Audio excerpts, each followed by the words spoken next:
श्री गणेशाय नमः। गुरुर्ब्रह्मा गुरुर्विष्णुः गुरुर्देवो महेश्वरः गुरु साक्षात् परम ब्रह्म तस्मै श्री गुरवे नमः। सर्वप्रथम हम सब मिलकर इस दिव्य कथा का मंगल प्रारंभ करें। श्रीमद् भागवत कथा कोई सामान्य ग्रंथ नहीं, ये स्वयं भगवान श्री कृष्ण का स्वरूप है। इसे अमृत कहा गया है। ये कथा सुनने से मनुष्य को मोक्ष प्राप्त होता है, पाप नष्ट होते हैं और हृदय शुद्ध होता है। आज हम पहले दिन के मंगलमय अवसर पर कथा के प्रारंभिक प्रसंगों का श्रवण करेंगे। श्रीमद् भागवत महापुराण की रचना महर्षि वेदव्यास ने की।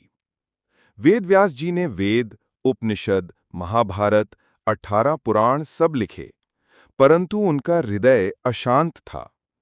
तब नारद जी प्रकट हुए और बोले, व्यासन, तुमने बहुत कुछ लिखा, पर भगवान की दिव्य लीलाओं और भक्ति का अमृत नहीं लिखा। इसी कारण तुम्हारा मन शांति नहीं पा रहा। तब व्यास जी ने श्रीमद् भागवत का सृजन किया। ये कथा शुकदेव जी ने राजा परीक्षित को सुनाई। मनुष्य के जीवन में ज्ञान, धन, बल सब व्यर्थ हैं यदि भक्ति नहीं है। राजा परीक्षित महाभारत के समय अर्जुन के पौत्र और अभिमन्यु के पुत्र थे। जब अश्वत्थामा ने ब्रह्मास्त्र छोड़ा तो भगवान श्री कृष्ण ने गर्भ में ही परीक्षित की रक्षा की। इसीलिए उनका नाम पड़ा परीक्षित, अर्थात जो हर वस्तु की परख करे। एक बार शिकार करते हुए वे प्यासे हुए और शमीक ऋषि के आश्रम पहुंचे। ऋषि मौन थे, ध्यान में लीन थे। प्यास से व्याकुल राजा ने ऋषि के गले में मृत सर्प डाल दिया। ये दृश्य ऋषि के पुत्र श्रृंगी ने देखा और क्रोध में श्राप दिया, 7वें दिन तक्षक नाग तुम्हें डसेगा और तुम मृत्यु को प्राप्त होगे। क्रोध और अहंकार से बड़ी हानि होती है। राजा जैसा धर्मात्मा भी क्रोध में भूं कर बैठा। श्राप की बात सुनते ही राजा ने अपने राज्य, परिवार, धन सब त्याग दिया।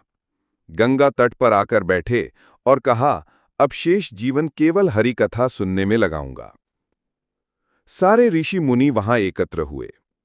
उसी समय महर्षि शुकदेव प्रकट हुए।